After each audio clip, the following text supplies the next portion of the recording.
E se eu te dissesse que existe um plano escondido nas Escrituras, um plano tão antigo, tão preciso, tão perturbador, que foi deliberadamente ocultado das traduções que você lê hoje?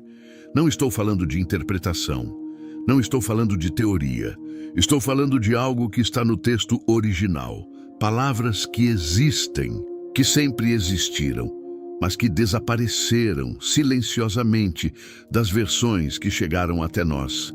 Há uma figura nas Escrituras que enganou reis, enganou profetas, e segundo alguns dos mais renomados estudiosos do texto hebraico, enganou até os próprios anjos.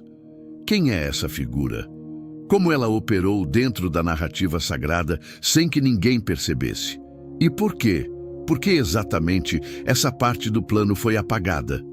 Durante séculos, rabinos medievais se recusavam a comentar esse trecho em público. Padres copistas deixaram lacunas nos manuscritos, lacunas intencionais, como se o próprio ato de escrever aquelas palavras fosse perigoso.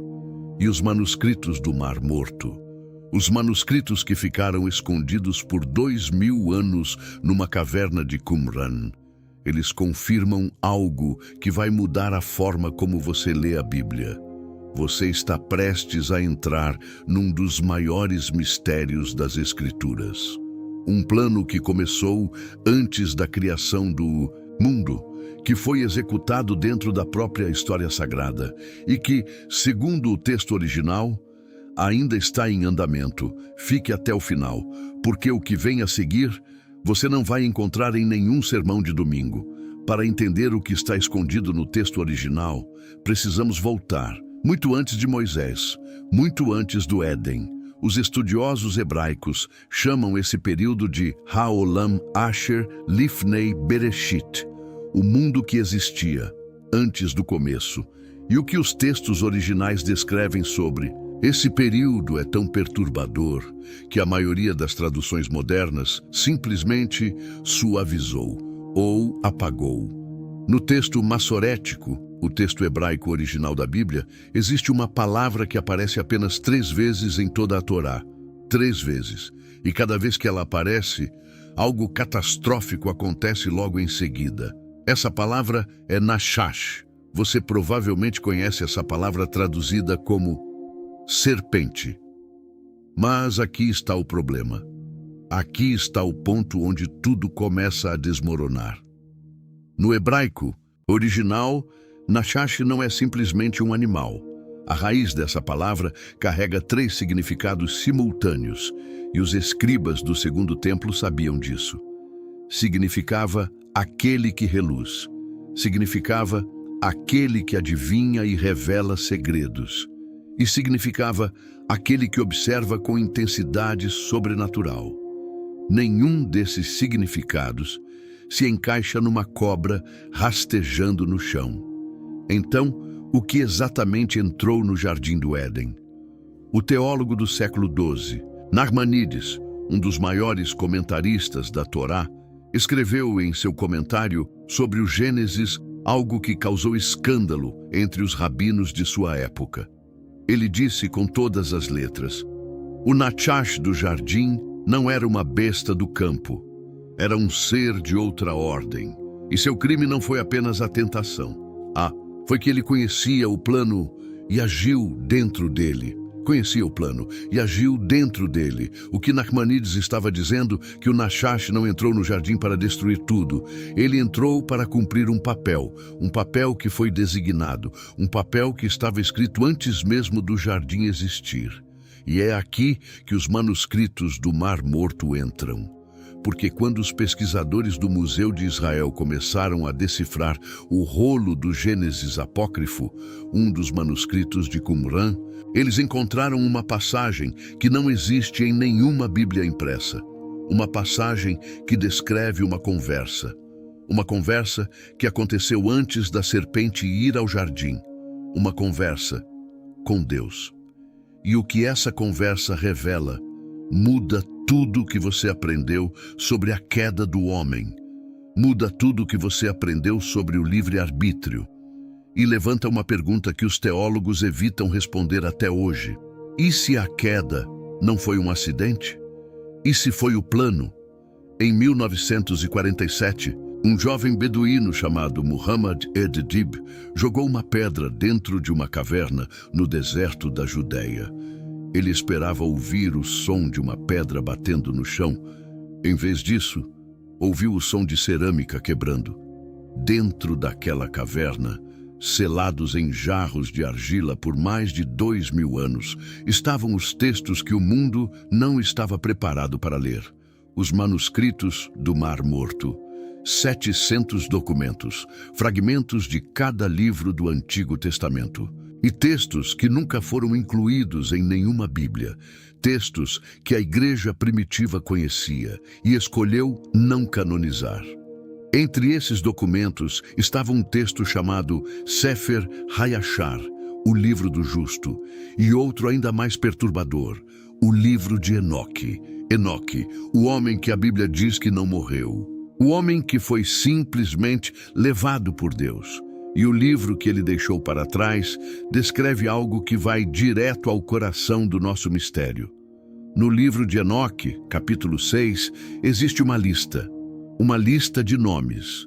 Nomes de seres que desceram à terra num período que o texto hebraico do Gênesis chama de quando os filhos de Deus viram as filhas dos homens. Você já leu essa passagem, mas provavelmente leu na sua Bíblia como uma nota de rodapé. Uma curiosidade, uma metáfora talvez. Bene Elohim, filhos de Deus. No hebraico original, essa expressão nunca, em nenhuma das suas 11 ocorrências no Antigo Testamento, nunca se refere a seres humanos. Sempre se refere a seres celestiais. Sempre. E aqui está onde a investigação fica perturbadora. O estudioso doutor Michael Heiser, doutor em hebraico bíblico pela Universidade de Wisconsin, passou 20 anos decodificando exatamente essa questão. Ele descobriu algo que chamou de o Conselho Divino, uma estrutura de governo espiritual descrita nas escrituras originais que foi sistematicamente removida ou obscurecida nas traduções ocidentais.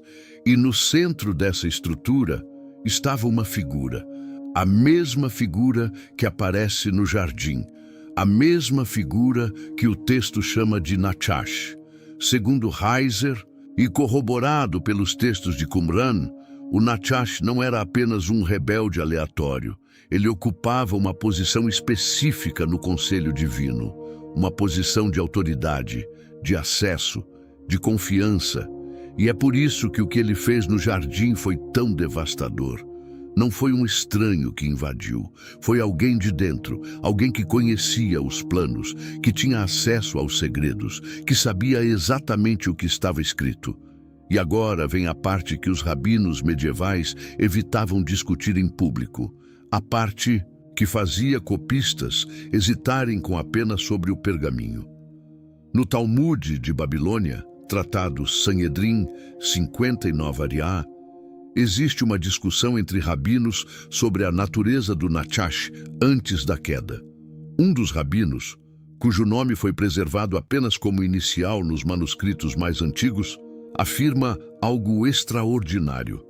Ele diz que o Nachash, antes de ser amaldiçoado, tinha uma forma que os anjos reconheciam como semelhante à deles, que ele se movia entre os seres celestiais sem despertar suspeita, que ele enganou até os anjos, não apenas os humanos, não apenas Eva no jardim.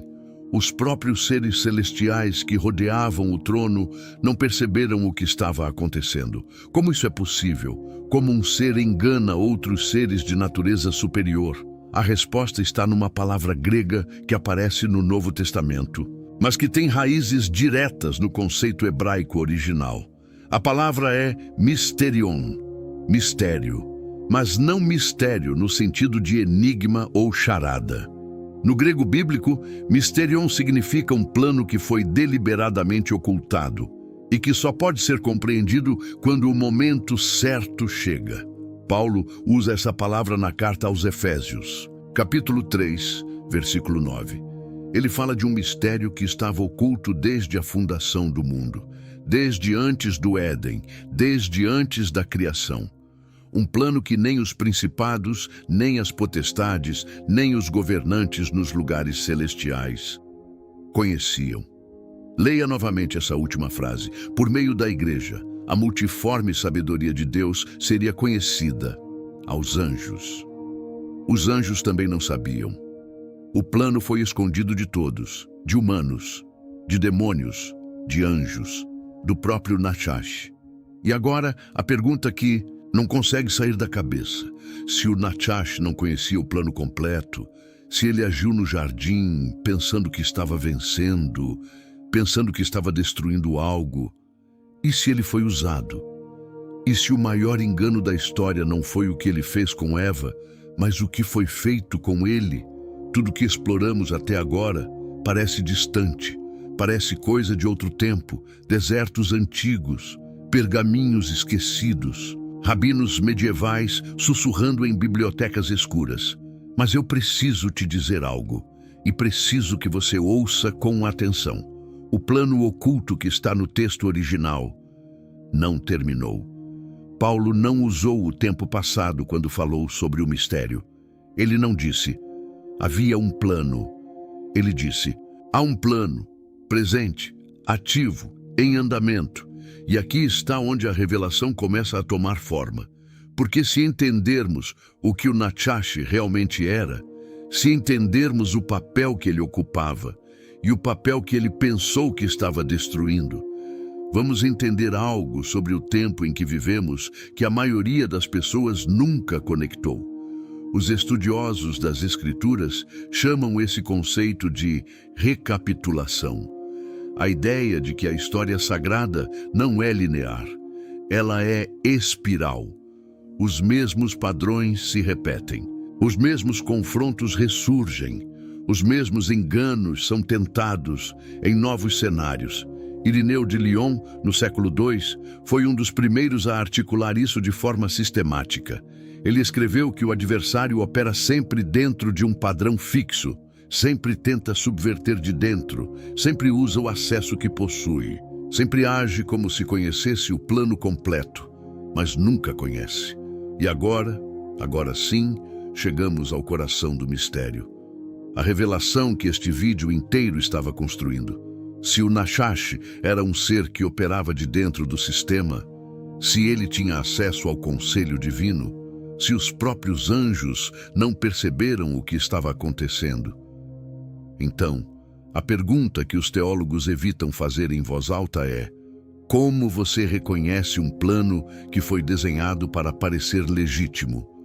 No texto original do Apocalipse, no grego koiné, que João usou na ilha de Patmos, existe uma descrição do adversário final que usa exatamente o mesmo vocabulário que o Gênesis usa para descrever o Nachash. Não é coincidência. João conhecia o texto hebraico. Ele estava fazendo uma conexão deliberada. Estava dizendo: o que começou no jardim ainda não terminou. E há mais. Em Apocalipse 12:9, João usa 4 nomes para a mesma figura.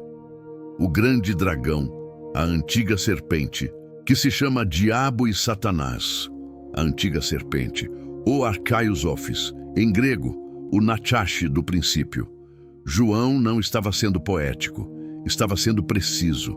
Estava dizendo que a entidade que operou no jardim é a mesma que opera no fim, com os mesmos métodos, com a mesma estratégia de dentro, com acesso, parecendo legítimo. E aqui está a implicação moderna que precisa ser dita.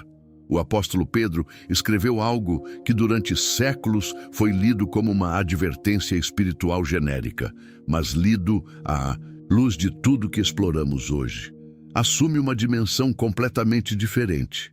A palavra grega para em derredor é peripatei. Ela não significa apenas circular ao redor de algo. Significa mover-se dentro de um espaço familiar. Mover-se como alguém que conhece o terreno, como alguém que pertence àquele lugar. Pedro não estava descrevendo um invasor vindo de fora. Estava descrevendo algo muito mais perturbador, algo que opera onde você menos espera. em lugares que você considera seguros, em sistemas que você considera confiáveis. E aqui chegamos ao ponto que vai ficar com você. O plano oculto que está no texto original não é apenas a história do Nachash, é a história de como Deus usou a própria traição do adversário para realizar algo que o adversário nunca poderia ter impedido, porque o adversário não conhecia o plano completo, nunca conheceu. Cada vez que o Nachash agiu pensando que estava destruindo, estava, sem saber, cumprindo. Cada vez que ele pensou que havia vencido, estava sem saber construindo. A cruz, o momento que o adversário considerou sua maior vitória, foi exatamente o mecanismo do plano que ele não conhecia. Paulo escreve em 1 Coríntios 2:8: nenhum dos príncipes deste século conheceu este mistério, porque se o conhecessem, nunca crucificariam o Senhor da glória. Se soubessem, não teriam feito. Mas não sabiam, e ao não saber, cumpriram o único plano que poderia salvar tudo. O maior engano da história não foi o que o Nachash fez com a humanidade.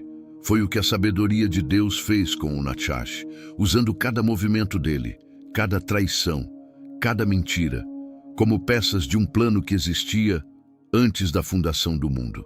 Chegamos ao fim, mas não ao fim do mistério. Nunca ao fim do mistério. Você começou este vídeo com uma pergunta. Uma pergunta que provavelmente não conseguia formular com palavras, mas que estava lá, embaixo de tudo, escondida, como as palavras que os copistas apagaram, como os versículos que nunca foram traduzidos, como o plano que ninguém conhecia completamente. A pergunta era essa: se existe um Deus que conhece tudo, e se existe um adversário que age dentro dos sistemas, então, o que isso significa para mim? Agora, hoje, neste momento da história, não vou fingir que tenho a resposta completa. Nenhum teólogo tem, nenhum manuscrito antigo tem, porque parte do mistério é que ele ainda está se desdobrando. Mas posso te dizer o que os textos originais revelam. Não as traduções suavizadas, não as versões domesticadas, o texto original. Eles revelam que você não está num universo aleatório.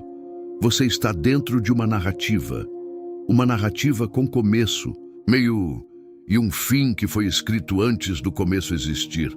Os escribas que esconderam aqueles jarros em Qumran sabiam que algo estava chegando.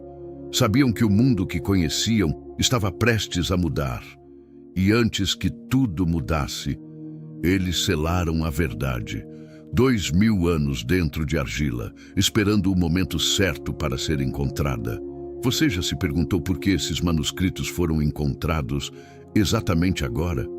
Não no século X, não no século XVI, em 1947, 3 anos antes do Estado de Israel ser fundado, no mesmo período em que o mundo tentava reconstruir algo depois da maior devastação que a humanidade moderna conheceu.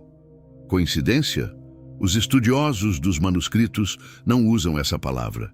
Eles usam uma palavra hebraica muito mais antiga. Kairos, tempo certo, momento designado, o instante em que o que estava oculto deve ser revelado. E agora? Agora é preciso fazer a pergunta que este vídeo inteiro estava construindo. A pergunta que vai ficar com você quando você fechar essa tela, quando você deitar hoje à noite, quando você olhar para o mundo ao redor e tentar entender o que está acontecendo. Se o Nachash nunca conheceu o plano completo, se os anjos nunca conheceram o plano completo, se os próprios príncipes deste século nunca conheceram o plano completo. O que te faz pensar que o caos que você vê ao redor não é também parte de um plano que você ainda não consegue enxergar? Os textos originais não prometem uma vida sem adversidade. Não prometem um mundo sem o Nachash operando. Eles prometem algo muito mais perturbador e muito mais reconfortante ao mesmo tempo. Prometem que cada movimento do adversário, cada tentativa de destruição, Cada mentira que parece vencer está sendo usada dentro de um plano maior que existia antes de você nascer, que vai continuar depois que tudo que você conhece terminar. Enoque foi levado sem morrer, porque havia algo que ele precisava registrar, algo que o mundo precisaria ler. 2000 anos depois, no momento certo, no Kairos. E talvez você não tenha chegado até este vídeo por acaso. Talvez você esteja aqui porque existe algo que você precisa lembrar, algo que você sempre soube, mas que o ruído do mundo foi cobrindo, camada por camada, tradução por tradução, silêncio por silêncio. O plano oculto que está no texto original é que nunca houve acidente, nunca houve desvio, nunca houve momento em que o Nachash esteve realmente no controle, nem no jardim, nem na cruz, nem agora. A última pergunta que deixo com você não é sobre o Nachash, não é sobre manuscritos ou tradições rabínicas ou textos apócrifos. É sobre você. Você está vivendo como alguém dentro de um plano ou como alguém perdido num caos? Porque a resposta a essa pergunta muda tudo. Muda como você acorda de manhã, muda como você enfrenta o que parece impossível, muda como você lê as palavras antigas, que foram escritas muito antes de você existir, e que de alguma forma falam diretamente para o momento em que você está agora. Os manuscritos foram selados e foram abertos, o plano foi ocultado e foi revelado. Talvez a única coisa que ainda precise ser aberta seja algo dentro de você.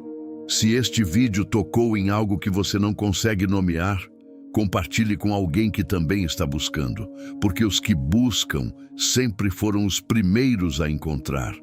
O mistério que esteve oculto desde os séculos e desde as gerações, mas que agora foi manifestado aos seus santos.